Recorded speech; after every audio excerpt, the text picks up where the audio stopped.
ഏറ്റവും ബഹുമാനം നിറഞ്ഞ വിദ്യാർത്ഥിനികളെ എല്ലാവർക്കും നമസ്കാരം.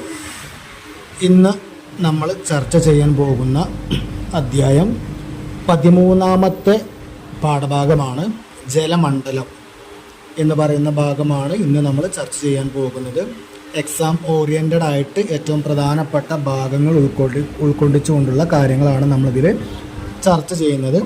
അപ്പോൾ അതിൽ ജലമണ്ഡലം എന്ന് പറയുമ്പോൾ അതിൽ നമ്മൾ ടെക്സ്റ്റിൽ അതിനൊരു നിർവചനം കൊടുത്തിട്ടുണ്ട്. ഭൗമോപരിതലത്തിലും അന്തരീക്ഷത്തിലും ഭൂഗർഭ തലത്തിലുമായി വിവിധ രൂപത്തിൽ നിലകൊള്ളുന്ന മുഴുവൻ ജലവും ഉൾക്കൊള്ളുന്നതാണ് ജലമണ്ഡലം. അത് ഭൂമിൻ്റെ മുകൾ ഭാഗത്തുമുണ്ട്, നമ്മുടെ അന്തരീക്ഷത്തിലുമുണ്ട്, ഭൂമിക്കടിയിലുമുണ്ട്. ഈ 3 തലങ്ങളിലും വെള്ളവുമായി ബന്ധപ്പെട്ട് കിടക്കുന്ന എല്ലാ ഏരിയയുമാണ് നമ്മൾ ജലമണ്ഡലം എന്ന് പറയുന്നത്. ആ ജലമണ്ഡലത്തെ കാണിക്കുന്ന ഒരു ജല പരിവൃത്തി എന്ന് പറയുന്ന ഒരു ഭാഗം നമ്മുടെ ടെക്സ്റ്റിൽ ആ അധ്യായത്തിൻ്റെ ആദ്യ ഭാഗത്ത് കൊടുത്തിട്ടുണ്ട്. സൂര്യൻ്റെ ചിത്രം കൊടുത്തിട്ടുണ്ട്, ദെൻ കാർമേഘത്തിൻ്റെ ചിത്രം കൊടുത്തിട്ടുണ്ട്. ആ കാർമേഘത്തിൽ നിന്ന് പർവ്വതങ്ങളിലൂടെ മഴയായി വെള്ളം ഭൂമിയിലേക്ക് എത്തുന്നുണ്ട്. ആ വെള്ളം സാധാരണ ആ ഒരു ഭാഗത്തായി എത്തിയിട്ട് ഭൂമി ആ വെള്ളം കുടിക്കുന്നുണ്ട്. പിന്നെ തിരിച്ച് സൂര്യപ്രകാശത്തിൻ്റെ ഭാഗത്താൽ അത് ഉയർന്ന് ബാഷ്പീകരിച്ച് മുകളിലേക്ക് പോകുന്നുണ്ട്. അപ്പോൾ അങ്ങനെ എന്തുണ്ട്, നമ്മുടെ അന്തരീക്ഷത്തിലൂടെ വരുന്ന മഴയായിട്ടും അതല്ലെങ്കിൽ മഞ്ഞുകളായിട്ടും ഹിമപാളികൾ ഉരുകിയിട്ടായിട്ടാണെങ്കിൽ ഏത് വിധേനയും ഭൂമിയുടെ ഉപരിതലത്തിലേക്ക് എത്തുന്ന വെള്ളം അത് ആഴ്ന്നിറങ്ങുകയും അതല്ലെങ്കിൽ ഭൂമിയുടെ ഉപരിതലത്തിൽ നിൽക്കുന്ന വെള്ളം സൂര്യൻ്റെ ചൂടേറ്റ് ബാഷ്പീകരിച്ച് അത് വീണ്ടും അന്തരീക്ഷത്തിലേക്ക് എത്തി അന്തരീക്ഷം അത് മേഘാവൃതമായി അത് മഴയായി അതങ്ങനെ എന്തുണ്ട് ഒരു സൈക്ലിക് പ്രോസസ്സായിട്ട് റൗണ്ട് ചെയ്തുകൊണ്ട് അത്തരത്തിലൊരു പ്രോസസ്സ് എന്താണ് നമ്മുടെ ഭൂമുഖത്ത് നടന്നുകൊണ്ടിരിക്കുന്നുണ്ട് എന്നുള്ളതാണ് ആ ഒരു ചിത്രത്തിൽ നമുക്ക് കാണിച്ചു തരുന്നത്. അത്തരത്തിൽ നമ്മുടെ ഭൂമിയിൽ ശുദ്ധജല സ്രോതസ്സുകൾ ഏതൊക്കെയാണെന്നുള്ളത് നമുക്ക് പറഞ്ഞു തരുന്നുണ്ട്. നമുക്കറിയാം, ഭൂമിയുടെ ഏകദേശം 80% അതല്ലെങ്കിൽ അതിൻ്റെ 3/4 ഭാഗവും എന്താണ്, വെള്ളത്താൽ ചുറ്റപ്പെട്ട് വെള്ളത്തിലാണ് നമ്മുടെ ഭൂമി സ്ഥിതി ചെയ്യുന്നത്. നമുക്ക് എല്ലാവർക്കും അറിയാം. പക്ഷെ അതിൽ തന്നെ അത്രത്തോളം വെള്ളം ഉണ്ടായിട്ട് പോലും നമ്മുടെ ദൈനംദിന കാര്യങ്ങൾക്ക് എന്ത് ചെയ്യുന്നില്ല, നമുക്ക് വെള്ളം ഉപയോഗിക്കാൻ കഴിയുന്നില്ല എന്നുള്ളതാണ് ഒരു വസ്തുത. അപ്പം അതിനാൽ തന്നെ ആ ഒരു ശുദ്ധജല സ്രോതസ്സുകൾ അതല്ലെങ്കിൽ ശുദ്ധജലം എന്ന് പറയുന്നതിന് അത്രത്തോളം ഇമ്പോർട്ടൻസ് ഉണ്ട്. അപ്പം നമ്മുടെ ഈ ഒരു ഭാഗത്തിൽ 2 തലത്തിലുള്ള ശുദ്ധജലങ്ങളാണ് നമുക്ക് കിട്ടുന്നത്. ഒന്ന് ഭൂഗർഭ ജല സ്രോതസ്സുകൾ, നമ്മുടെ വീടുകളിലൊക്കെ ഉള്ള കിണറുകൾ, കുളങ്ങൾ, കുഴൽ കിണറുകൾ, അതായത് ഭൂമിൻ്റെ അടിയിൽ നിന്ന് നമ്മൾ കുഴിച്ചെടുത്ത് കിട്ടുന്ന അത്തരം ജല സ്രോതസ്സുകളെയാണ് നമ്മളിവിടെ ഭൂഗർഭ ജല സ്രോതസ്സുകൾ എന്ന് പറയുന്നത്. ദെൻ രണ്ടാമത്തെ ഒരു വിഭാഗമാണ് ഉപരിതല ജല സ്രോതസ്സുകൾ എന്ന് പറയുന്നത്. അതെന്താണ്, മനുഷ്യനായിട്ട് അത് നിർമ്മിച്ചെടുക്കുക അല്ലെങ്കിൽ കുഴിച്ചെടുക്കുക, അതിനു വേണ്ടി പ്രവർത്തിക്കൊന്നും വേണ്ട. നമുക്ക് എന്ത് ചെയ്യാൻ പറ്റും, ഭൂമിൻ്റെ പുറത്ത് തന്നെ നമുക്കത് സുലഭമായിട്ട് കിട്ടും. നദികൾ, തോടുകൾ, പുഴകൾ, തടാകങ്ങൾ, കായലുകൾ ഒക്കെ അത്തരത്തിലുള്ളതാണ് ഉപരിതല ജലസ്രോതസ്സുകൾ. അപ്പം അതിൽ തന്നെ നമ്മൾ ആലോചിക്കുമ്പോൾ അറിയാൻ പറ്റും, ഭൂഗർഭ ജലസ്രോതസ്സുകൾ എന്ന് പറയുമ്പോൾ അതെന്താണ്, പരിശുദ്ധമായിരിക്കും. ഉപരിതല ജലസ്രോതസ്സുകൾ എന്ന് പറയുമ്പോൾ ചിലപ്പോൾ അത് ശുദ്ധമായിട്ടുണ്ടാവില്ല, ചിലപ്പോൾ മലിനമായിട്ടാവും. ഒന്നല്ലെങ്കിൽ നമുക്ക് നല്ലത് കിട്ടുന്നുണ്ട്, അതല്ലെങ്കിൽ മലിനമായിട്ടാണെങ്കിൽ നമ്മൾ എന്ത് ചെയ്യേണ്ടി വരും, അതിനെ ശുദ്ധീകരിക്കേണ്ടി വരും എന്നുള്ളതാണ്. അപ്പം അങ്ങനെ 2 വിഭാഗത്തിലുള്ള ജലസ്രോതസ്സാണ് നമുക്കിവിടെ കിട്ടുന്നത് എന്നുള്ളതാണ് നമ്മോട് പറയുന്നത്. ജലം നമുക്ക് കിട്ടുന്ന ഒരുപാട് സ്രോതസ്സുകൾ. ഇപ്പം നമ്മൾ ഭൂമിയിൽ 2 വിഭാഗം, ഭൂമിൻ്റെ അടിയിലും ഭൂമിൻ്റെ ഉപരിതലത്തിലും എന്താണ് നമുക്ക് ജലം കിട്ടുന്ന ഒരുപാട് കാര്യങ്ങളുണ്ട് എന്ന് പറഞ്ഞു. ഇനി അതിൽ തന്നെ ഭൂമിക്ക് അടിയിലുള്ള ജലസ്രോതസ്സുകൾ എങ്ങനെയെല്ലാമാണ് എന്നുള്ളത് അവിടെ പറയുന്നുണ്ട്. അതൊക്കെ നമുക്ക് അറിയുന്ന കാര്യങ്ങളാണ്. ടെക്നിക്കലി ചില വേർഡുകൾ നമുക്ക് പറയാണ്, അതിൻ്റെ എക്സ്പ്ലനേഷൻ പറയുമ്പോൾ നമുക്കൊക്കെ അത് സുപരിചിതമായിട്ടുള്ള കാര്യങ്ങളാണ് അതിൽ പറയുന്നത്. അപ്പോൾ അതിൽ ഒന്നാമത്തേതാണ് ജലപീഠങ്ങൾ എന്ന് പറയുന്നത്. ജലപീഠം എന്ന് പറഞ്ഞാൽ അതിൽ പറയുന്നുണ്ട്, ഭൂമിക്കടിയിലെ ജലസമൃദ്ധമായ ഭാഗത്തിൻ്റെ മുകൾ പരപ്പാണ്. അപ്പം എങ്ങനെയാണെന്ന് വെച്ച് കഴിഞ്ഞാൽ നമുക്ക് ഭൂമിൻ്റെ അടിയിൽ ധാരാളം വെള്ളമുണ്ട് അല്ലെങ്കിൽ വെള്ളത്തിൻ്റെ ഉറവിടങ്ങൾ ഉണ്ട്. അപ്പോൾ ആ വെള്ളത്തിൻ്റെ മുകളിൽ നിൽക്കുന്ന മൺതിട്ട, അപ്പോൾ നമ്മൾ കുഴിച്ചു പോകുമ്പോൾ വെള്ളം എവിടെയാണോ കാണുന്നത് അതിന് തൊട്ട് മുൻപ്, ഇപ്പോൾ നമ്മൾ കുഴൽ കിണറൊക്കെ അടിക്കുമ്പോൾ ചിലപ്പോൾ എന്ത് ചെയ്യും, ആദ്യത്തെ കുറച്ച് മീറ്ററുകൾ സാധാ മണ്ണായിരിക്കും, ദെൻ അതിന് ശേഷം പാറയായിരിക്കും, ദെൻ ആ പാറയ്ക്ക് ശേഷമാണ് ചിലപ്പോൾ വെള്ളം കാണുക. അതല്ലെങ്കിൽ ആ പാറ കഴിഞ്ഞതിന് ശേഷം അല്പം മണ്ണ് കാണും, ആ മണ്ണിന് ശേഷം വെള്ളം കാണും. അപ്പോൾ എവിടെയാണോ വെള്ളം നിൽക്കുന്നത്, വെള്ളം നിൽക്കുന്നതിൻ്റെ തൊട്ട് മുകളിൽ കാണുന്ന ആ ഒരു നമ്മളെന്താ പറയുക ബെഡിനെ, അതല്ലെങ്കിൽ ആ ഒരു തിട്ടിനെയാണ് അവിടെ ജലപീഠങ്ങൾ എന്ന് പറയുന്നത്. ദെൻ പിന്നീട് വരുന്നതാണ് ഭൂഗർഭ ജലം എന്ന് പറയുന്നത്. ഭൂഗർഭ ജലം എന്ന് പറയുമ്പോൾ ഭൂമിക്കടിയിൽ സംഭരിക്കപ്പെട്ടിരിക്കുന്ന ജലമാണ്. അത് എന്ത് ജലമാണെങ്കിലും ഭൂമിക്കടിയിൽ വെള്ളം ഉണ്ടെങ്കിൽ അതിന് ഭൂഗർഭ ജലം എന്ന് പറയും. ദെൻ അക്യൂഫറുകൾ, മേൽമണ്ണിൽ നിന്ന് ഊർന്നിറങ്ങുന്ന ജലം മണ്ണിലെ സുഷിരങ്ങളിലും പാറ ഇടുക്കുകളിലൊക്കെ സംഭരിക്കപ്പെടുന്ന നീരറകളാണ്. ചിലപ്പോൾ നിങ്ങൾ ശ്രദ്ധിച്ചിട്ടുണ്ടാവും, നിങ്ങൾ കുടുംബക്കാരുടെ വീട്ടിലോ അല്ലെങ്കിൽ നമ്മുടെ വീട്ടിലൊക്കെ നമ്മൾ തന്നെ നിൽക്കുമ്പോൾ ചിലപ്പോൾ എന്താണ്, നമ്മൾ കിണറിലേക്ക് നോക്കിക്കഴിഞ്ഞാൽ മുകൾ ഭാഗത്തു നിന്ന് വെള്ളം കിണറിലേക്ക് ഒറ്റി വീഴുന്നതോ അല്ലെങ്കിൽ ഊഴ്ന്നിറങ്ങുന്നതോ നമുക്ക് കാണാൻ പറ്റും. അപ്പോൾ ആ മുകളിലുള്ള എന്തുണ്ടാവും, മണ്ണിൻ്റെ ഇടയിലോ പാറയിലോ ഒക്കെ എന്തുണ്ടാവും, ഈ വെള്ളം ശേഖരിച്ച് വെക്കും. അപ്പോൾ അതിനെയാണ് ഇവിടെ അക്യൂഫറുകൾ എന്ന് പറയുന്നത്. നീരുറവ, ജലപീഠം ഭൗമോപരിതലത്തെ സ്പർശിക്കുന്ന ഇടങ്ങളിൽ ജലം ഭൂമിയുള്ളിൽ നിന്ന് ഉപരിതലത്തിലൂടെ ഒഴുകുന്നതാണ്. അപ്പം നമ്മൾ ആദ്യം പറഞ്ഞല്ലോ ജലപീഠങ്ങൾ എന്നുള്ളത്, അതെന്താണ്, ഭൂമിൻ്റെ ഉപരിതലത്തിനോട് ചേർന്നാണ് ഈ ജലപീഠങ്ങൾ ഉണ്ടാവുക. ആ ജലപീഠങ്ങൾ നിറഞ്ഞ് ചില സുഷിരങ്ങളിലൂടെയോ അതല്ലെങ്കിൽ മറ്റു ദ്വാരങ്ങളിലൂടെയൊക്കെ എന്തുണ്ടാവും, ഭൂമിൻ്റെ ഉപരിതലത്തിലേക്ക് എത്തും. നമ്മൾ മഴക്കാലത്ത് സുലഭമായിട്ട് കാണുന്ന ഉറവകളെയാണ് ഇവിടെ പറയുന്നത് എന്നുള്ളതാണ്. ഇനി എന്തുണ്ടാവും, ഇത്തരം നീരുറവകളിൽ അവിടെ പറയുന്നുണ്ട് ചില പ്രദേശങ്ങളിൽ ഇത്തരം ഈ ഒഴുകുന്ന ജലം എന്താണ്, ചൂടുണ്ടാവും, അല്ലെങ്കിൽ ഈ ഉറവ ചൂടാണ് ആ ജലത്തിനുള്ളത് എങ്കിൽ അതിനെ ചൂട് നീരുറവ എന്നാണ് പറയാം. ഗീസറുകൾ എന്ന് പറഞ്ഞാൽ അവിടെ പറയുന്നുണ്ട് ഭൂമിക്കുള്ളിൽ നിന്നും നിശ്ചിത ഇടവേളകളിൽ ചൂടുവെള്ളവും നീരാവിയും ശക്തമായി പുറത്തേക്ക് വരുന്ന പ്രതിഭാസത്തെയാണ് ഗീസറുകൾ എന്ന് പറയുന്നത്. അപ്പോൾ അവിടെ പറയുന്നത് നമ്മളൊന്ന് ഉറവ എന്താണെന്നുള്ളത് പറഞ്ഞു, അതിനുശേഷം പറയുന്നത് ചൂട് നീരുറവയാണ്. അപ്പോൾ ഉറവ എപ്പോഴാണ് ഉണ്ടാവുക, മഴക്കാലത്താണ് ഉണ്ടാവുക. ആ മഴക്കാലഘട്ടങ്ങളിൽ ഭൂമിക്കടിയിൽ നിന്ന് ഉറവ് വരുന്നുണ്ട്. ആ ഉറവ് ചൂടാണെന്നുണ്ടെങ്കിൽ അതിന് ചൂട് നീരുറവ എന്നാണ് പറയുക. അതെന്താണ്, ആ മഴക്കാലത്തോടു കൂടി അത് കഴിയും. ഇനി അവിടെ ഗീസറുകൾ എന്ന് പറയുമ്പോൾ എന്താണ്, നിശ്ചിത ഇടവേളയാണ്. അത് ചിലപ്പോൾ എന്തുണ്ടാവണമെന്നില്ല, മഴക്കാലം തന്നെ ആവണമെന്നില്ല. നിശ്ചിത ഇടവേളകളിൽ ചൂട് വെള്ളവും വരണം, മാത്രമല്ല അതിൽ നിന്ന് എന്ത് വേണം, ചൂട് നീരുറവ ഉണ്ടാവും. ചിലപ്പോൾ ചില പത്രങ്ങളിലും അല്ലെങ്കിൽ ദൃശ്യമാധ്യമങ്ങളിലൊക്കെ നിങ്ങൾ കേട്ടിട്ടുണ്ടാവും, കിണർ തിളച്ച് മറിയുക, ചൂട് വെള്ളം വരിക എന്നൊക്കെ കേട്ടിട്ടില്ലേ. അതാണ് അവിടെ പറയുന്നത്. അതെന്താണ്, ചൂട് വെള്ളവും ചൂട് നീരുറവയുണ്ട് എന്നുണ്ടെങ്കിൽ അതിനെ ഗീസറുകൾ എന്നാണ് പറയുന്നത്. ഓക്കെ. പിന്നീട് അവിടെ പറയുന്നത് തണ്ണീർ തടങ്ങൾ എന്താണെന്നുള്ളതാണ്. അത് ജലസ്രോതസ്സിൻ്റെ ഒരു ഭാഗം തന്നെയാണ്. അത് ഉപരിതല ജലസ്രോതസ്സിൻ്റെ ഒരു ഭാഗമാണ് അവിടെ പറയുന്നത്.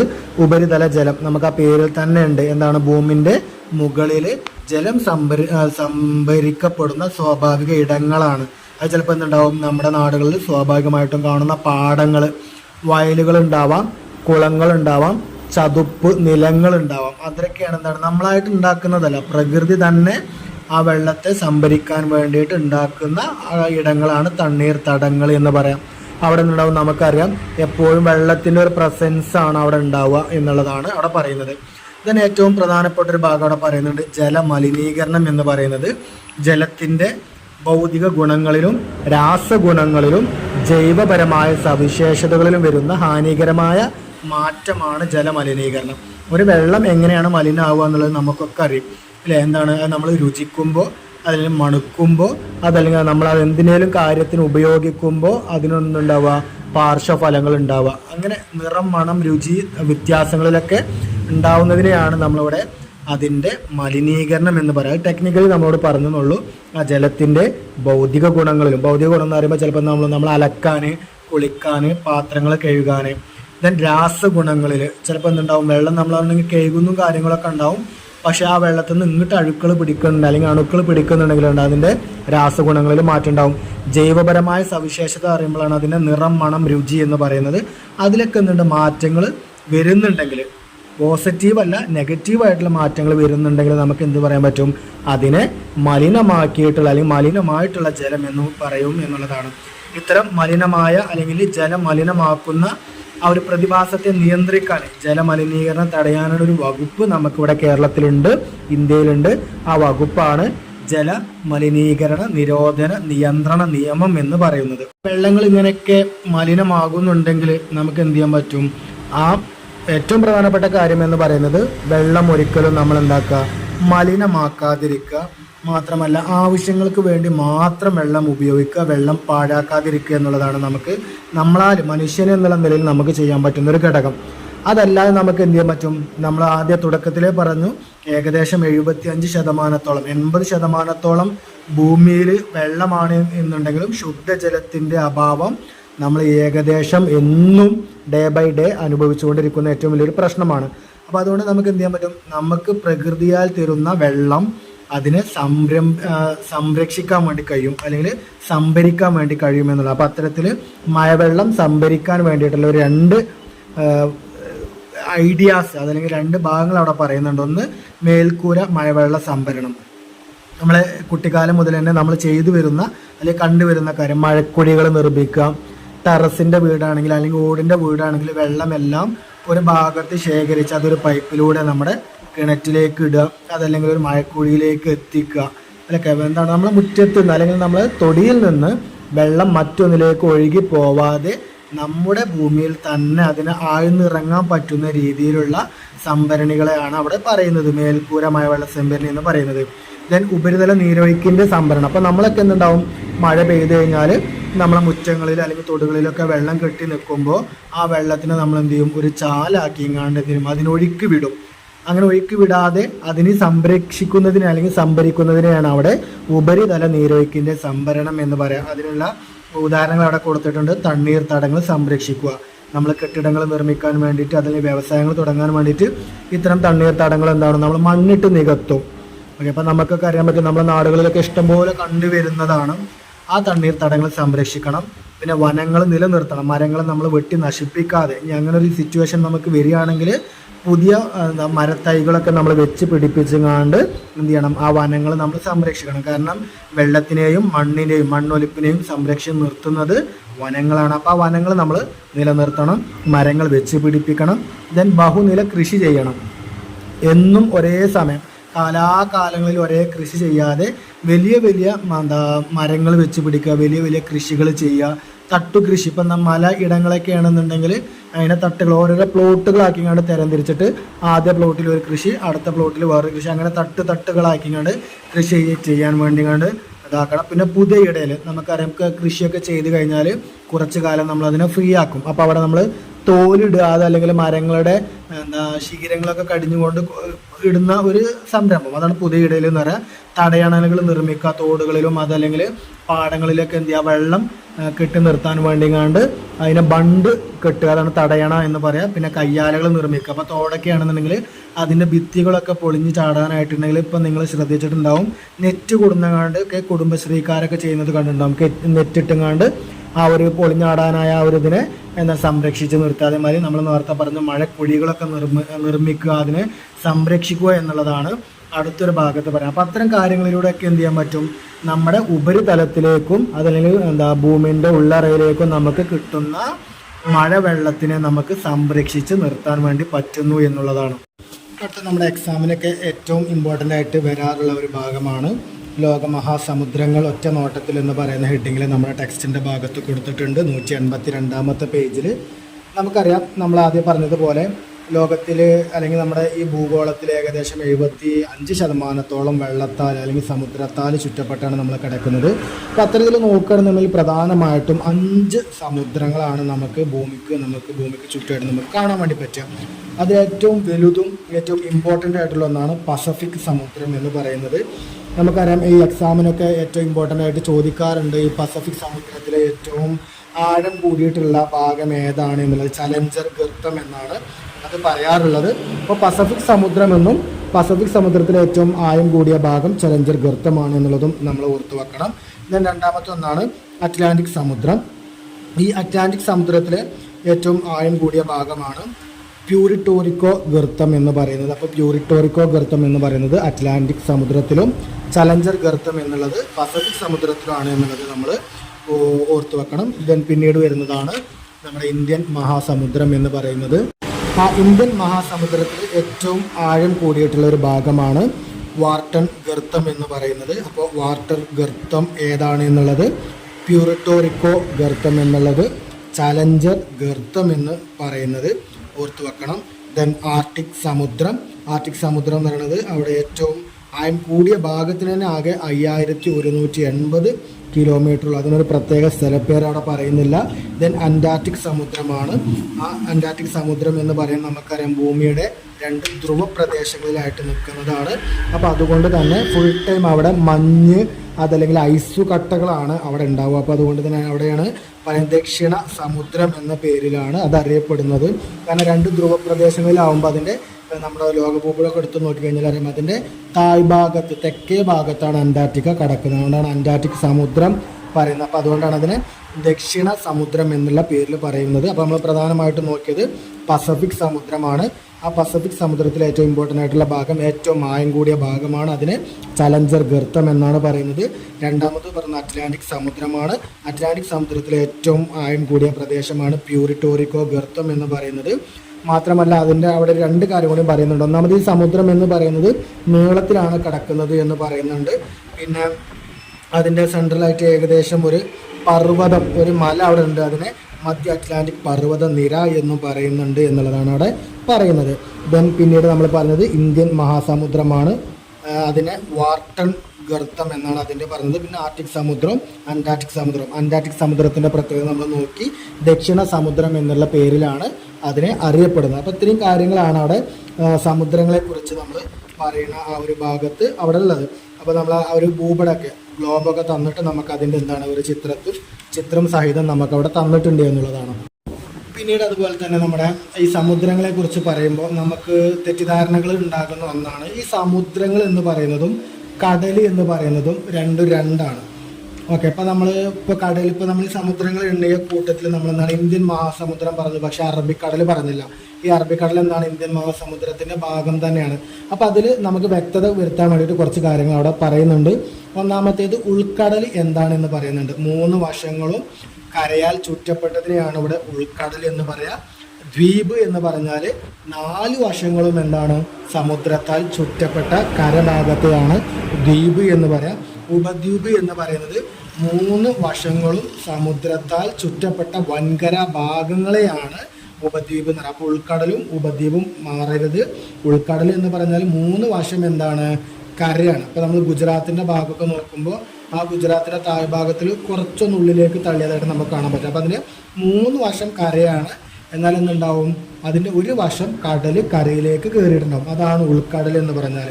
ഉപദ്വീപ് എന്ന് പറഞ്ഞാൽ എന്താണ്, അതിൻ്റെ 3 വശങ്ങളും എന്താണ് കടലാണ് ഉണ്ടാവുക അല്ലെങ്കിൽ സമുദ്രമാണ് ഉണ്ടാവുക. ഒരു ഭാഗം മാത്രം കര. മാത്രമല്ല അതെന്താവും ഒരു വൻകരയാവും.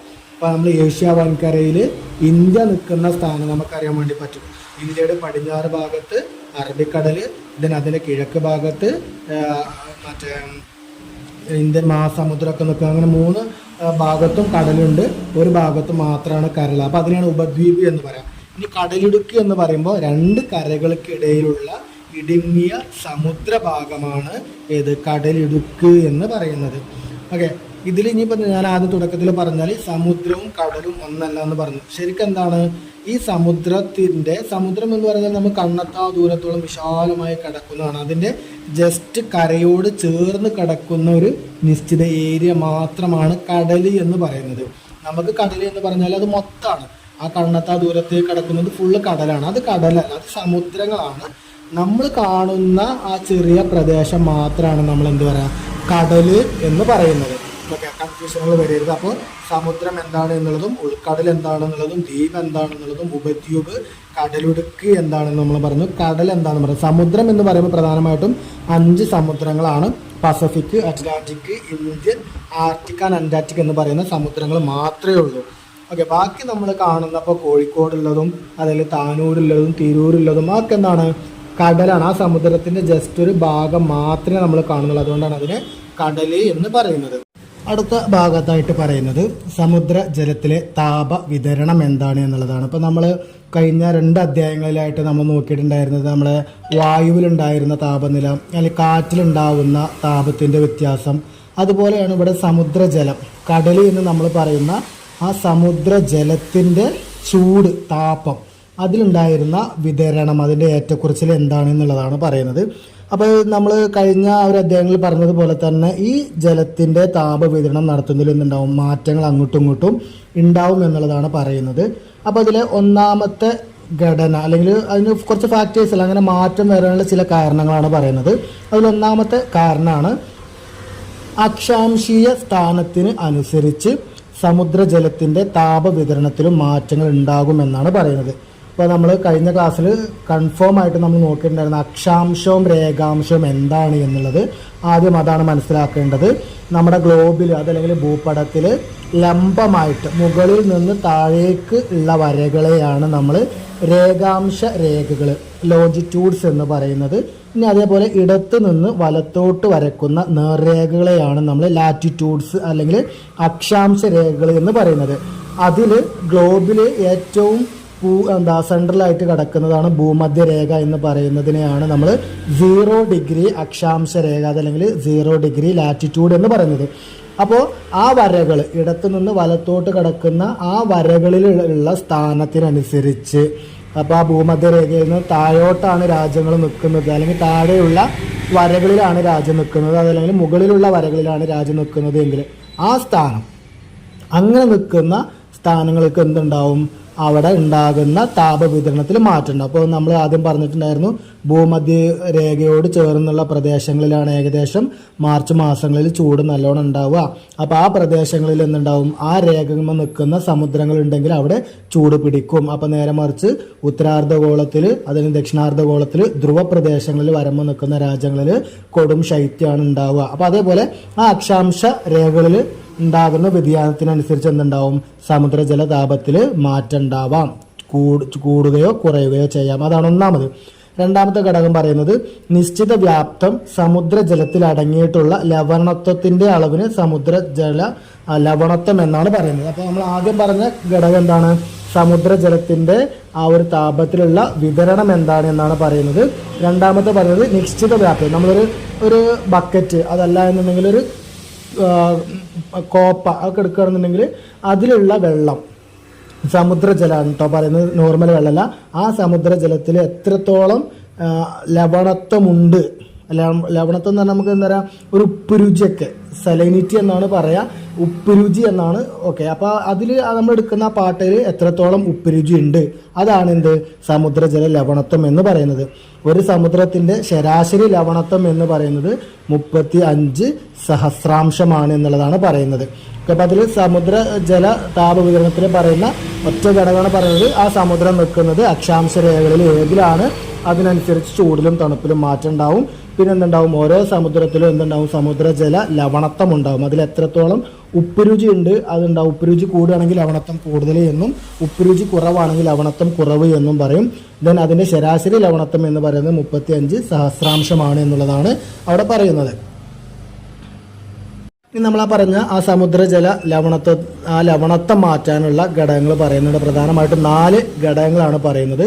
ഒരു സമുദ്രം അത് ഉയർന്ന അളവിൽ ബാഷ്പീകരണം എന്ന് പറഞ്ഞാൽ നമുക്കറിയാം എന്താണ്, ആ വെള്ളം ചൂട് പിടിച്ച് നീരാവിയായിട്ട് അന്തരീക്ഷത്തിലേക്ക് ഉയരുകയാണ് എന്നുണ്ടെങ്കിൽ എന്തുണ്ടാവും, ആ ബാഷ്പീകരണം അവിടെ നടക്കുന്നുണ്ടെങ്കിൽ കൂടുതലാണ് എന്നുണ്ടെങ്കിൽ അവിടെ ഉണ്ടാവും ലവണത്വം അതല്ലെങ്കിൽ ഉപ്പ് രുചി കുറയും. കാരണം എന്താ, ചൂടാവുന്നത് എന്താണ്, കടൽ വെള്ളമാണ് അല്ലെങ്കിൽ സമുദ്രജലമാണ്. ബാഷ്പീകരിച്ച് മുകളിലേക്ക് പോകുമ്പോൾ ആ മുകളിൽ പോകുന്ന ഇവാപ്പറേഷനിൽ അതല്ലെങ്കിൽ ആ ബാഷ്പീകരണത്തിൽ ഒന്നും ഉണ്ടാവില്ല, ആ ഉപ്പ് ഉണ്ടാവില്ല. അതെന്താണ്, പ്യുവർ വാട്ടറാണ് ഉണ്ടാവുക. അപ്പോൾ അത് വീണ്ടും ഉയർന്ന് വീണ്ടും കടലിലേക്ക് തന്നെ മഴയായിട്ട് വരുമ്പോൾ അവിടെ എന്തുണ്ടാവും, ആ ലവണത്വം സലൈനിറ്റി കുറയുന്നു എന്നാണ് പറയുന്നത്. ദെൻ ഉയർന്ന അളവിൽ മഞ്ഞുരുകുക, ഐസ് ഉരുക അല്ലെങ്കിൽ മഞ്ഞുരുക എന്ന് പറയുന്നത് ഐസിൽ അതല്ലെങ്കിൽ മഞ്ഞിൽ എന്തില്ല, ഉപ്പ് രുചി ഇല്ല. അപ്പോൾ ഈ ഉപ്പ് രുചി ഉള്ളിടത്തേക്ക് ഉപ്പില്ലാത്ത വെള്ളം കലരുമ്പോൾ എന്തുണ്ടാവും, നിലവിലില്ല, ഉപ്പ് രുചിയിൽ കുറവ് വരുന്നു എന്നുള്ളതാണ് പറയുന്നത്. ദെൻ ധാരാളം നദികൾ വന്നു ചേരുന്ന ഇടം, കടലിലേക്ക് എന്താണ് ധാരാളം പുഴകളോ അല്ലെങ്കിൽ തോടുകളോ നദികളൊക്കെ വന്നു ചേരുന്നുണ്ടെങ്കിൽ എന്തുണ്ടാവും, ഈ പറയപ്പെട്ട മുകളിൽ പറഞ്ഞ നദികളിൽ ഒന്നല്ല ഉപ്പ് രുചി ഇല്ല, കടലിൽ മാത്രമാണ് ഉപ്പ് രുചി ഉള്ളത്. അപ്പോൾ ഉപ്പ് രുചി ഇല്ലാത്ത വെള്ളമാണ് അവിടെ വരുന്നത്. അപ്പോൾ സ്വാഭാവികമായിട്ടും അവിടുത്തെ സലൈനിറ്റി കുറയുന്നു എന്നുള്ളതാണ്. ഉയർന്ന അളവിൽ മഴ ലഭിക്കുക, മഴവെള്ളം നമുക്കറിയാം എന്തില്ല, ഉപ്പ് രുചി ഇല്ല.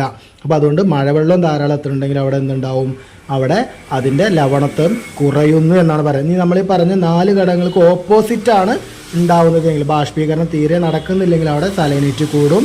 then മഞ്ഞിൻ്റെ വെള്ളം അതല്ലെങ്കിൽ ഐസ് വാട്ടർ ഒന്നും വരാനില്ല, മഞ്ഞുരുകി മഞ്ഞുമലകൾ ഉരുകി ഐസ് വാട്ടർ ഒന്നും വരുന്നില്ലെങ്കിൽ അവിടെ നിന്നുണ്ടാവും നിലവിലുള്ള ഉപ്പുവെള്ളം തുടരും. then നദികളൊന്നും ചേരുന്നില്ല എന്നുണ്ടെങ്കിൽ അവിടെ ഒരു സലൈനിറ്റി കൂടും. മഴ കുറവുള്ള ഒരു പ്രദേശത്താണെങ്കിലും അവിടെ എന്തുണ്ടാവും, സലൈനിറ്റി കൂടുന്നു എന്നുള്ളതാണ് പറയുന്നത്. സമുദ്രജല ചലനങ്ങളാണ്. അതിൽ ചലനങ്ങൾ എന്ന് പറയുമ്പോൾ നമുക്കറിയാം, നമ്മളൊരു സാധനം ഒരു സ്ഥലത്ത് വെച്ച് കഴിഞ്ഞാൽ അവിടുന്ന് നീങ്ങി അതിന് തെന്നി മറ്റൊരിടത്തേക്ക് മറ്റൊരു പോയിന്റിലേക്ക് മാറുകയാണ് ചെയ്യുക, അല്ലെങ്കിൽ ആ മാറുന്നതിനെയാണ് നമ്മളിവിടെ ചലനങ്ങൾ എന്നുള്ളത് കൊണ്ട് ഉദ്ദേശിക്കുന്നത്. അപ്പോൾ പ്രധാനമായിട്ടും 3 ഭാഗമായിട്ടാണ്, അല്ലെങ്കിൽ 3 പേരുകളിലാണ് സമുദ്രജല ചലനങ്ങൾ ഉള്ളത്. അതിലൊന്ന് തിരമാലകളാണ്. വെള്ളം ഒരിടത്തുനിന്ന് മറ്റൊരിടത്തേക്ക് പോകുന്നത് എന്ത് മുഖാന്തരമാണ്? തിരമാലകൾ മുഖാന്തരമായിരിക്കാം. അതല്ലെങ്കിൽ വേലികൾ. ഓക്കെ, നമ്മൾ ആദ്യം മുമ്പേ പറഞ്ഞിട്ടുണ്ട് വേലിയേറ്റം വേലിയിറക്കം. ആ വേലികളാണ് രണ്ടാമത്തെ ഒരു ഇളക്കം, അതിലൊരു മാറ്റം എന്ന് പറയുന്നത്. ദെൻ ജലപ്രവാഹങ്ങളാണ്, ഓഷ്യൻ കറൻസ് ആണ് മൂന്നാമത്തത് വരുന്നത്. അപ്പം ഇങ്ങനെ 3 രീതിയിലാണ് എന്തുള്ളത്, സമുദ്രജല ചലനങ്ങൾ നടക്കുന്നത്. അതിൽ തന്നെ നമുക്ക് നമ്മുടെ ടെക്സ്റ്റിലൊരു ചിത്രം കൊടുത്തിട്ടുണ്ട്. 184 പേജിൽ ഏറ്റവും മുകൾ ഭാഗത്തായിട്ട് തിരമാലകൾ എന്ന് പറയുന്ന ഒരു ഭാഗത്ത് കൊടുത്തിട്ടുണ്ട്. നമുക്കറിയാം വേവുകളാണ്, തരംഗങ്ങളാണ് തിരമാലക്കുള്ളത്. അപ്പോൾ ആ തിരമാല വേവ് ഏറ്റവും ഉയർന്ന ആ ഒരു ഭാഗത്തിന് തിരശിഖിരം എന്നാണ് പറയുക. ഏറ്റവും ഉന്നതി ടോപ്പിൽ. ഇപ്പോൾ തിരമാല ഒന്ന് മുകളിലേക്കും താഴേക്കും ഇങ്ങനെ ചലിക്കുകയും, അപ്പോൾ ഏറ്റവും മുകളിലേക്ക് എത്തുന്ന ആ ഭാഗത്തിന് തിരശിഖിരം എന്ന് പറയും. ദെൻ ആ തിരമാല മുകളിലെത്തി അതേമാതിരി താഴേക്ക് എത്തും, ആ താഴേക്ക് എത്തുന്നതിന് തിരാതടം എന്നാണ് പറയാം. ദെൻ തിരാതടത്ത് നിന്ന് തിരാശിഖിരത്തേക്ക് എന്നുണ്ടാവും ഒരു ഉയരം ഉണ്ടാവും, താഴേന്ന് മുകളിലേക്കുള്ളൊരു ഉയരം ഉണ്ടാവും. ആ ഉയരത്തിനെയാണ് തിര ഉന്നതി എന്ന് പറയാം. ദെൻ പിന്നീട് എന്തുണ്ടാവും, മുകളിലേക്ക് ഇങ്ങനെ പൊങ്ങുന്നുണ്ടെന്ന് പറഞ്ഞ തിരകൾ. അപ്പോൾ ഒരു തിര പൊങ്ങി ആ തിര താന്ന് പിന്നൊന്ന് പൊങ്ങും. അപ്പോൾ 2 പൊങ്ങി, അതായത് 2 തിരാശിഖിരം തമ്മിലുള്ള അകലത്തിനെയാണ് തിര ദൈർഘ്യം എന്നുള്ള പേരിൽ അറിയപ്പെടുന്നത്. അപ്പോൾ അങ്ങനെ ഒരു പിക്ചർ നമ്മളെ ടെക്സ്റ്റിൽ തന്നിട്ടുണ്ട്, തിരമാലകൾ എന്ന് പറയുന്ന ആ ഒരു ഭാഗത്ത്. ദെൻ നമ്മുടെ നാടുകളിലൊക്കെ അല്ലെങ്കിൽ കടലോര പ്രദേശങ്ങളിലൊക്കെ നമ്മളെപ്പോഴും കാണാറുള്ളതാണ് കടലാക്രമണം എന്ന് പറയുന്ന ഒരു ഭാഗം. ആ കടലാക്രമണത്തെ നിയന്ത്രിക്കാൻ നമുക്ക് എന്തൊക്കെയാണ് ചെയ്യാൻ പറ്റുക എന്നുള്ളതാണ് അവിടെ പറയുന്നത്. നമ്മുടെ ടെക്സ്റ്റിൽ ചിത്രം സഹിതം കൊടുത്തിട്ടുണ്ട്. ഒന്ന് പാറകൾ കൊണ്ടുള്ള കടൽ ഭിത്തികൾ. നമുക്കറിയാം കടലോര പ്രദേശങ്ങളിൽ പോയി കഴിഞ്ഞാൽ വലിയ വലിയ കൂറ്റൻ പാറകൾ അവിടെ കൊണ്ടിട്ടുള്ളത് കാണാൻ പറ്റും. ആ തിരമാല അങ്ങോട്ട് പുറത്തേക്ക് അടിക്കാതിരിക്കാൻ, അല്ലെങ്കിൽ അടിച്ചാൽ അതിൻ്റെ ഫോഴ്സ് കുറക്കാൻ വേണ്ടിയിട്ടതാണ്. ദെൻ പുലിമുട്ടുകൾ, നമുക്കറിയാം തൂണുകൾ പോലെ ചെറിയ ചെറിയ ക്യൂബുകൾ അവിടെ അങ്ങനെ കൊണ്ടിട്ടിട്ട് കാണാൻ പറ്റും. അതും ഈ തിരമാലകളുടെ വേവിനെ ചെറുക്കാൻ വേണ്ടിയിട്ടാണ്. ദെൻ കണ്ടൽ കാടുകൾ, ധാരാളം പുഴയോരങ്ങളിലും അല്ലെങ്കിൽ കടലിൻ്റെ ആ ഒരു അഴിമുഖങ്ങളൊക്കെ വരികയാണെന്നുണ്ടെങ്കിൽ അവിടെ കണ്ടിട്ടുണ്ടാകും ധാരാളം മരങ്ങൾ നിൽക്കുന്നുണ്ടാകും. അതിന് കണ്ടൽക്കാടുകൾ ഒരു പ്രത്യേക മരം, ആൽമരം പോലത്തെ ഒരു മരം ഉണ്ടാവും. അപ്പോൾ അത്തരം മരങ്ങളെയാണ്, ആൽമരം വടവൃക്ഷമല്ല, ചെറിയ മരങ്ങളാണ് കുറ്റിക്കാടുകൾ പോലെ നിൽക്കുന്നത്. അതിനെയാണ് കണ്ടൽ കാടുകൾ എന്ന് പറയാം.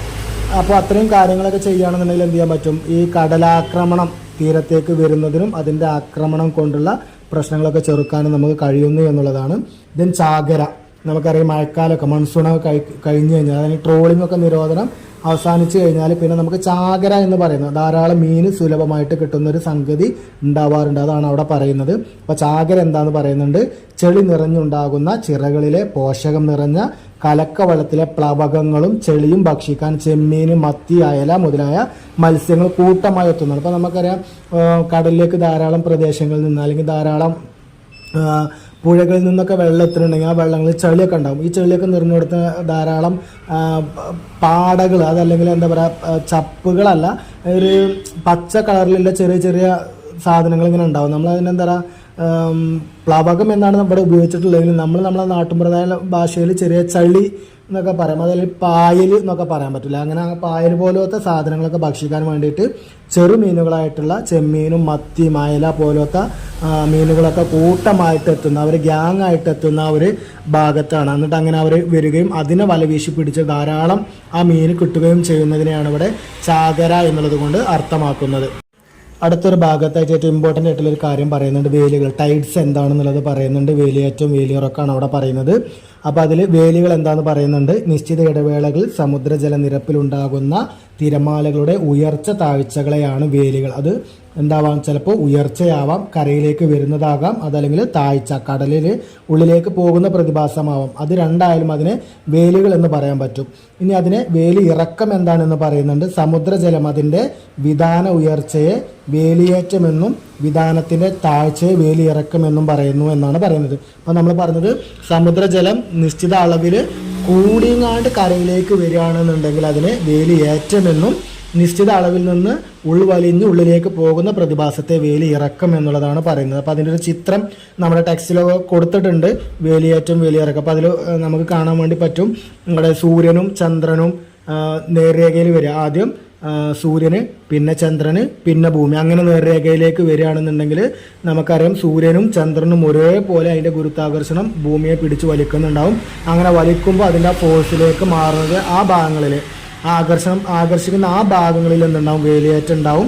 ദെൻ അതിൻ്റെ 90 ഡിഗ്രി ഓപ്പോസിറ്റിൽ എന്തുണ്ടാവും, വേലി ഇറക്കം ഉണ്ടാകും എന്നുള്ളതാണ്. ഇനി അത് കറങ്ങി കറങ്ങി എന്തുണ്ടാവും, ഭൂമി നടുക്കും സൂര്യനും ചന്ദ്രനും ഭൂമിൻ്റെ ഇടവും വലവും വരുന്ന സമയങ്ങളിൽ എന്തുണ്ടാവും, ആ ഫോഴ്സിൽ മാറ്റം വരും. അപ്പം അങ്ങനെയുള്ള ഭാഗങ്ങളെയാണ് അവിടെ പറയുന്നത്. ചന്ദ്രൻ ഭൂമിയിൽ ആകർഷണ ബലം ഉണ്ടാക്കുമ്പോൾ ചന്ദ്രന് അഭിമുഖമായി അതിൻ്റെ ആകർഷണ ബലമായും പ്രതിമുഖത്ത് ഭൂമിയുടെ ഭ്രമണ ഫലമായി ഉണ്ടാകുന്ന അപകേന്ദ്ര ഫലമായിട്ടും വേലിയേറ്റം ഉണ്ടാകും. നമ്മൾ ആദ്യം പറഞ്ഞതുപോലെ എന്താണ്, സൂര്യനും ഭൂമിയും എന്തുണ്ട്, നല്ല രീതിയിൽ ഭൂമിയെ വലിക്കുന്നുണ്ട്. പക്ഷേ ഭൂമിയെ സംബന്ധിച്ചിടത്തോളം സൂര്യന് വളരെ അകലെയാണ്. എന്നാൽ അത് സൂര്യനെ അപേക്ഷിച്ച് ചന്ദ്രൻ എന്താണ്, വളരെ അടുത്താണ്. അപ്പോൾ ചന്ദ്രന് പിടിക്കുന്ന ഘർഷണത്തിന് എന്തുണ്ടാവും, ബലം ഉണ്ടാവും. അതേസമയം ഭൂമി കറങ്ങിക്കൊണ്ടിരിക്കുകയും ചെയ്യാണ്. അപ്പോൾ എവിടെയാണോ ഭൂമിയെ ചന്ദ്രൻ പിടിക്കുന്നത് അല്ലെങ്കിൽ ആകർഷിക്കുന്നത് അവിടങ്ങളിൽ എന്തുണ്ടാവും, വേലിയേറ്റം ഉണ്ടാകും എന്നാണ് പറയുന്നത്. ദെൻ അതിൻ്റെ 90 ഡിഗ്രി അപ്പർ സൈഡിൽ എന്തുണ്ടാവും, ഭൂമി കറങ്ങിക്കൊണ്ടിരിക്കുകയല്ലേ. അപ്പോൾ അതിൻ്റെ ആ ഭ്രമണം നിമിത്തം അവിടെ എന്തുണ്ടാവും, അതിൻ്റെ ഉള്ളിലേക്ക് പോവുകയും ചെയ്യും. അപ്പോൾ അതിന് അവിടെ വേലി ഇറക്കം ഉണ്ടാകും എന്നുള്ളതാണ് പറയുന്നത്. വേലിയേറ്റം ഉണ്ടാകുന്ന സ്ഥലങ്ങൾക്ക് 90 ഡിഗ്രി അകലെയുള്ള സ്ഥലങ്ങളിൽ വേലി ഇറക്കവും ഉണ്ടാകുന്നു എന്നാണ് പറയുന്നത്. ദെൻ വാവു വേലികൾ, സൂര്യൻ ചന്ദ്രൻ ഭൂമി എന്നിവ നേർരേഖയിലായിരിക്കുമ്പോൾ ഭൂമിയിൽ അനുഭവപ്പെടുന്ന വേലികളാണ് വാവു വേലികൾ എന്ന് പറയുന്നത്. അതിന് പ്രധാനമായിട്ട് എന്താകും, ശക്തി കൂടുതലാവും. കാരണം സൂര്യനും ചന്ദ്രനും ഒരേപോലെ ഭൂമി എന്താണ്, ആകർഷിക്കുകയാണ്. ആ ഒരു സൂര്യ അല്ലെങ്കിൽ ചന്ദ്രത്തിൻ്റെ കേന്ദ്രങ്ങളിലേക്ക് ഭൂമിയെ ആകർഷിക്കുകയാണ്. രണ്ടും ഒരേ ഭാഗത്തു നിന്ന് വലിക്കുകയാണ്, ഭൂമിയെ വലിക്കുകയാണ്. അപ്പോൾ അതിന് ഫോഴ്സ് കൂടുതലാവും. ഈ സപ്തമി വേലികൾ അവിടെ പറയുന്നുണ്ട്. ഭൂമിയുടെ 90 ഡിഗ്രി കോണളവിൽ സൂര്യനും ചന്ദ്രനും ഉണ്ടാവുമ്പോൾ ആ കാലങ്ങളിൽ ഉണ്ടാവുന്ന വേലികളാണ്. ഇത് സാധാരണ എന്താവും, ദുർബലമാവും. കാരണം എന്താ, ഭൂമി സെൻട്രലാണ്, സൂര്യനും വലിക്കുന്നുണ്ട് ഒരു ഭാഗത്തു നിന്ന്, ചന്ദ്രനും മറ്റൊരു ഭാഗത്ത് വലിക്കുന്നുണ്ട്. അപ്പോൾ അതിനെന്തുണ്ടാവും, രണ്ട് കേന്ദ്രങ്ങളിലേക്കും വലിവ് വരുന്നത് കൊണ്ട് അതിന് ഫോഴ്സ് കൂടുതലാവില്ല, കുറയുമെന്നാണ് പറയുന്നത്. ഇനി വേലിയേറ്റങ്ങൾ ഉണ്ടായിക്കഴിഞ്ഞാൽ നമുക്ക് ഭൂമിയിൽ ഉണ്ടാകുന്ന കുറച്ച് ഗുണങ്ങളുണ്ട്. ഒന്നെന്താണ്, ഉപ്പളങ്ങളിലേക്ക് വെള്ളം എത്തുന്നു. ഉപ്പളം എന്ന് പറഞ്ഞാൽ നമുക്കറിയാൻ പറ്റും, കടൽ വെള്ളം ശുദ്ധീകരിച്ച് അതിൽ നിന്ന് ഉപ്പുണ്ടാക്കുന്ന പാടങ്ങളെയാണ് ഉപ്പളം എന്ന് പറയാം. ആ ഉപ്പളങ്ങളിലേക്ക് വേലിയേറ്റം ഉണ്ടാകുമ്പോൾ അല്ലെങ്കിൽ വെള്ളം കൂടുതലാകുമ്പോൾ സ്വാഭാവികമായിട്ടും ഉപ്പളങ്ങളിലേക്ക് തനിയെ വെള്ളം എത്തും. ദെൻ വേലി ഇറക്കം ഉണ്ടാകുമ്പോൾ ആ വെള്ളം എന്തുണ്ടാവും, അതിൽ നിന്ന് തിരിഞ്ഞ് കടലിലേക്ക് പോവുകയും ചെയ്യും. അതാണ് ഉപ്പളങ്ങളിലേക്ക് വെള്ളം എത്തുന്നു എന്ന് പറഞ്ഞത്. മാത്രമല്ല ഇങ്ങനെ തിരമാലകൾക്ക് ശക്തി പ്രാപിക്കുമ്പോൾ അതിൽ നിന്ന് നമുക്ക് വൈദ്യുതി ഉണ്ടാക്കാൻ വേണ്ടി പറ്റും. മാത്രമല്ല കടലിലേക്ക് കട്ടമരങ്ങളിൽ പോകാൻ സാധിക്കും എന്നുള്ളതാണ്. ചെറിയ ചെറിയ വഞ്ചി പോലത്തെ അതല്ലെങ്കിൽ മരങ്ങൾ ഉപയോഗിച്ചുകൊണ്ടുള്ള കട്ടവള്ളങ്ങൾ ഉണ്ടാവും. അതൊക്കെ ഉപയോഗിച്ചുകൊണ്ട് എന്ത് ചെയ്യാൻ പറ്റും, നമുക്ക് കടലിൽ യാത്ര ചെയ്യാൻ വേണ്ടി പറ്റും. ദെൻ കപ്പലുകൾ അടുപ്പിക്കാൻ പറ്റും. ചിലപ്പോൾ എന്തുണ്ടാവും, വേലി ഇറക്കം ഉണ്ടാകുമ്പോൾ കപ്പലിൻ്റെ ആ തുറമുഖ ഭാഗത്തേക്ക് എത്തുമ്പോൾ എന്തുണ്ടാവും, ആയം കുറയും. അപ്പോൾ വലിയ വലിയ കപ്പലുകൾക്ക് വരാതിരിക്കാൻ വരാൻ സാധിക്കില്ല. കാരണം അതിൻ്റെ അടിത്തട്ട് എന്തുണ്ടാവും, നിരപ്പിൽ തട്ടും. അപ്പോൾ അതുകൊണ്ട് അതെന്തുണ്ടാവും, ഉൾക്കടലിൽ നിന്ന് നിർത്തുക. ഇനി നേരെ തിരിച്ച് വേലി ഇറക്കല്ല, വേലി കയറ്റുണ്ടാവുമ്പോൾ എന്തുണ്ടാവും, ആ തുറമുഖങ്ങളിൽ വെള്ളം കൂടുകയാണ് ചെയ്യുന്നത്. അപ്പോൾ സ്വാഭാവികമായിട്ടും വലിയ വലിയ കപ്പലുകൾക്ക് എന്ത് ചെയ്യാൻ പറ്റും, ആ ഒരു തുറമുഖങ്ങളിലേക്ക് എത്താൻ വേണ്ടി പറ്റുന്നു എന്നുള്ളതാണ് അവിടെ പറയുന്നതിൻ്റെ ഘടകം. നമ്മുടെ ടെക്സ്റ്റിൻ്റെ അവസാന ഭാഗത്തായിട്ട് പറയുന്നത് സമുദ്രജല പ്രവാഹങ്ങൾ എന്തൊക്കെയാണ് എന്നുള്ളതാണ്, അല്ലെങ്കിൽ എങ്ങനെയാണ് എന്നുള്ളതാണ് പറയുന്നത്. ഒരു ദിശയിൽ നിന്നും മറ്റൊരു ദിശയിലേക്കുള്ള സമുദ്രജലത്തിൻ്റെ തുടർച്ചയായിട്ടുള്ള പ്രവാഹമാണ്. ചിലപ്പോൾ മുകളിൽ നിന്ന് താഴേക്കോ ഇടത്തുനിന്ന് വലത്തോട്ടോ അല്ലെങ്കിൽ അതിൻ്റെ സെൻട്രലിൽ നിന്ന് സൈഡുകളിലേക്കോ നിരന്തരമായിട്ട് ഒരേ ദിശയിലുള്ള ആ വേവ്സിനെയാണ് ഇവിടെ പ്രവാഹങ്ങൾ അല്ലെങ്കിൽ ഓഷ്യൻ കറൻസി എന്ന് പറയുന്നത്. അപ്പോൾ നമ്മളത് കഴിഞ്ഞ അധ്യായത്തിൽ പഠിച്ചതുപോലെ എന്നുണ്ട്, ഓരോ മേഖലയായിട്ട് മാറുന്നുണ്ട്. ഒന്നാമത്തേത് ഉഷ്ണമേഖല ഓഷ്യൻ കറൻസ് എന്നാണ്, അല്ലെങ്കിൽ ഉഷ്ണമേഖല ജലപ്രവാഹങ്ങൾ എന്നാണ് പറയുന്നത്. അപ്പോൾ അത് എങ്ങനെയാണ് ഉണ്ടാവുന്നത് എന്ന് പറയുന്നുണ്ട്. ഉപോഷ്ണ മേഖലയിൽ നിന്നും അല്ലെങ്കിൽ ഉപോഷ്ണ മേഖല എന്നിവയിൽ നിന്നും ഉപദ്രവീയ. അപ്പോൾ നമുക്കറിയാം നോർത്ത് പോളിലും സൗത്ത് പോളിലും ഉത്തരാർദ്ധഗോളത്തിലും ദക്ഷിണാർദ്ധഗോളത്തിലും എന്തുണ്ട്, ഉപോഷ്ണ മേഖല ഉണ്ട്. ഓക്കെ, നമ്മൾ കാറ്റിൻ്റെ കാര്യങ്ങൾ പറഞ്ഞപ്പോൾ ഉപോഷ്ണ ഉച്ചമർദ്ദ മേഖലയൊക്കെ പറഞ്ഞത് ഓർക്കുന്നുണ്ടാവും. അപ്പോൾ ഇവിടെ നിന്നുണ്ടാവും സൗത്ത് ഹെമിസ്ഫിയറിലും നോർത്തേൺ ഹെമിസ്ഫിയറിലും ഉത്തരാർദ്ധഗോളത്തിലും ദക്ഷിണാർദ്ധഗോളത്തിലും എന്തുണ്ട്, ഉപോഷ്ണ മേഖലകളുണ്ട്. ഈ മേഖലയിൽ നിന്നും ഉപദ്രവീയ അല്ലെങ്കിൽ ധ്രുവീയ മേഖലകളിലേക്കുള്ള ഓഷ്യൻസ് വേവ്സിൻ്റെ ഒഴുക്കിനെയാണ് ഉഷ്ണജല പ്രവാഹം. എന്താണ്, ഉപോഷ്ണ മേഖലകൾ സാധാരണഗതിയിൽ ചൂട് പിടിക്കുന്ന ചൂടുള്ള ഏരിയയാണ്. അവിടുന്ന് എന്താണ്, തണുപ്പുള്ള ഏരിയയിലേക്കാണ് പോകുന്നത്. അപ്പോൾ അതുകൊണ്ടാണ് അതിന് എന്ത് പറയുന്നത്, ഉഷ്ണമേഖല സമുദ്രജല പ്രവാഹം എന്ന് പറയുന്നത്. ഇനി നേരെ തിരിച്ച് ധ്രുവീയ ഉപദ്രവീയ മേഖലകളിൽ നിന്നും ഉപോഷ്ണ മേഖലയിലേക്കുള്ള ജലപ്രവാഹങ്ങളുടെ ഒഴുക്കിനാണ് ശീതജലപ്രവാഹം എന്ന് പറയാം. ഉഷ്ണജല അല്ലെങ്കിൽ ഉപോഷ്ണ മേഖലയെ സംബന്ധിച്ചിടത്തോളം ധ്രുവീയ ഉപദ്രവീയ മേഖലകൾ എന്താണ്, തണുപ്പ് കൂടുതലുള്ള പ്രദേശങ്ങളാണ്. അപ്പോൾ ആ തണുപ്പ് കൂടുതലുള്ള പ്രദേശങ്ങളിൽ നിന്ന് ചൂടുള്ള പ്രദേശങ്ങളിലേക്കുള്ള തിരമാലകളുടെ അല്ലെങ്കിൽ സമുദ്രജലത്തിൻ്റെ ഒഴുക്കിനെയാണ് അവിടെ ശീതജല പ്രവാഹം എന്ന് പറയാം. ഇനി ഇത്തരത്തിലുള്ള പ്രവാഹങ്ങൾ, സമുദ്രജല പ്രവാഹങ്ങൾ ഉണ്ടായാൽ അതിൻ്റെ ഫലങ്ങൾ എന്തൊക്കെയെന്ന് പറയുന്നുണ്ട്. സമുദ്രജല യാത്രകൾ സുഗമമാക്കാൻ വേണ്ടി പറ്റും. നമ്മൾ പോകുന്ന ദിശയിലേക്കാണ് ആ പ്രവാഹം ഉള്ളത് എങ്കിൽ എന്തുണ്ടാവും, നമുക്ക് സുഖമായിട്ട് യാത്ര ചെയ്യാൻ പറ്റും. ദെൻ സമുദ്രതീര കാലാവസ്ഥയെ സ്വാധീനിക്കാൻ വേണ്ടി പറ്റും. അല്ലെ, മഴ ഉണ്ടാവുന്നതിലും അതല്ലെങ്കിൽ അവിടെ തണുപ്പുണ്ടാകുന്നതിനൊക്കെ അത് സഹായിക്കുന്നുണ്ട് എന്നുള്ളതാണ് പറയുന്നത്. ഉഷ്ണ ശീതജല പ്രവാഹങ്ങൾ കൂട്ടിമുട്ടുന്ന ഇടങ്ങളിൽ ധാരാളം മൂടൽമഞ്ഞുണ്ടാവും. ദെൻ മാത്രമല്ല അവിടെ മത്സ്യസമ്പത്ത്, ശീതജലവും ഉഷ്ണജലവും കൂടിക്കലരുമ്പോൾ എന്തുണ്ടാവും, വെള്ളത്തിൽ ഒരു മിതമായിട്ടുള്ള ഒരു അവസ്ഥയാണ് ഉണ്ടാവും. അപ്പോൾ ധാരാളം മത്സ്യസമ്പത്തും അവിടെ കൂടുതലായിട്ട് ഉണ്ടാവും എന്നുള്ളതാണ് പറയുന്നത്. അപ്പോൾ നമ്മുടെ ടെക്സ്റ്റിൽ എവിടെയായിട്ട് ഒരു ഗ്രാൻഡ് ബേക്സ് എന്നൊക്കെ പറയുന്നുണ്ടല്ലോ, ഒരു ബോക്സിൽ കൊടുത്തിട്ടുണ്ടല്ലോ. അതിലെ പ്രധാന മത്സ്യബന്ധന കേന്ദ്രങ്ങളിൽ ഒന്നാണ് ഗ്രാൻഡ് ബാക്സ് എന്ന് പറയുന്നത്. വടക്കേ അമേരിക്കയുടെ കിഴക്ക് ന്യൂ ഫൗണ്ട്ലാൻഡിൻ്റെ തീരത്താണ് ഗ്രാൻഡ് ബാക്സ് സ്ഥിതി ചെയ്യുന്നത് എന്ന് പറയുന്നുണ്ട്. അവിടെ എന്തെത്തിലുള്ളൂ, അവിടെ ഉഷ്ണജലപ്രവാഹവും ശീതജലപ്രവാഹവും എന്താണ്, രണ്ടും കൂട്ടുമുട്ടുന്ന ഒരു ഇടമാണ്. അപ്പോൾ അവിടെ ഒരു മിതോഷ്ണ ജലപ്രവാഹമാണ് അവിടെ ഉണ്ടാവുക. അപ്പോൾ മത്സ്യക്കുഞ്ഞുങ്ങൾക്കൊക്കെ അവിടെ വളരാനും അവരെ എന്താണ് പ്രജനനം നടത്താനും കാര്യങ്ങൾക്കൊക്കെ ഏറ്റവും ഈസിയാണ് എന്നുള്ളതാണ് അവിടെ പറയുന്നത്. ഇനി അതേപോലെ തന്നെ ഈ സമുദ്രജല പ്രവാഹങ്ങൾ മനുഷ്യന് എങ്ങനെയാണ് ഉപകാരപ്രദമാകുന്നത് എന്നവിടെ പറയുന്നുണ്ട്. ഒന്ന്, തീരദേശ പ്രദേശങ്ങളിൽ കാലാവസ്ഥ മിതമാക്കുന്നുണ്ട്, കാലാവസ്ഥാ പ്രതിഭാസങ്ങൾക്ക് കാരണമാകുന്നുണ്ട്. ഇത്തരം ഉഷ്ണശീത ജലപ്രവാഹങ്ങൾ അതല്ലെങ്കിൽ ഈ ഒരു ജലക്കള്ളോടത്ത് നിന്നുണ്ടാവും ധാരാളം ധാതുക്കളാണ്, പെട്രോളിയം കൽക്കരി പോലത്തെ ധാരാളം ധാതുക്കളുണ്ടാവും. ഇതുപയോഗിച്ച് നമുക്ക് വൈദ്യുതി ഉൽപ്പാദിപ്പിക്കാൻ പറ്റും.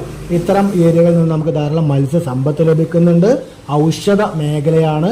മാത്രമല്ല നമുക്ക് ഈ കടലിന് എന്ത് ചെയ്യാൻ പറ്റും, ശുദ്ധീകരിച്ചുകൊണ്ട് കുടിവെള്ളം ശുദ്ധജലം ഉണ്ടാക്കാൻ വേണ്ടി പറ്റും. മാത്രമല്ല ഈ സമുദ്രവുമായി ബന്ധപ്പെട്ടുകൊണ്ട് ധാരാളം തൊഴിൽ മേഖലകളും തൊഴിൽ സാധ്യതകളുണ്ട് എന്ന് പറയുന്നുണ്ട്. മാത്രമല്ല ഈ കടലോര പ്രദേശങ്ങളിൽ ധാരാളം വിനോദസഞ്ചാരങ്ങൾ നമുക്ക് എന്താക്കാൻ പറ്റും, ഉപയോഗപ്പെടുത്താൻ പറ്റും.